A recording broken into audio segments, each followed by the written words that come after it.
ഇത്ര വലിപ്പം വെച്ചിട്ട് എസ്കലേറ്ററിൽ കയറാൻ പേടിയുള്ള ഒരാൾ. വെക്കേഷനായ കുറച്ച് ദിവസം ഞാൻ ഇത്താത്തൻ്റെ അടുത്ത് പോയി നിൽക്കൂട്ടോ എന്ന് പറഞ്ഞതിൻ്റെ പിന്നിലെ ദുരുദ്ദേശം ഞാൻ ഇന്നാണ് മനസ്സിലാക്കുന്നത്. വേറൊന്നുമല്ല, കുറച്ച് പുസ്തകങ്ങൾ വാങ്ങിക്കൂട്ടണം വെക്ക്. കുട്ടിക്ക് വായനാശീലം കുറച്ച് കൂടുതലാണ്.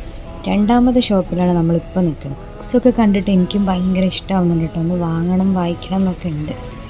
അവസാനം ഇവർക്ക് ഇഷ്ടപ്പെട്ടൊരു ബുക്ക് കിട്ടി. ഖാലിദ് ഹുസൈനി എന്ന് പറയുന്ന അഫ്ഗാനിസ്ഥാൻ റൈറ്ററെ ഒരു ബുക്ക്. പണ്ട് ഹോസ്റ്റലിൽ നിൽക്കുന്ന സമയത്ത് ഇതുപോലെ എന്തെങ്കിലുമൊക്കെ ബുക്സ് കിട്ടിയാൽ വായിക്കാൻ ഭയങ്കര ഇഷ്ടമായിരുന്നു.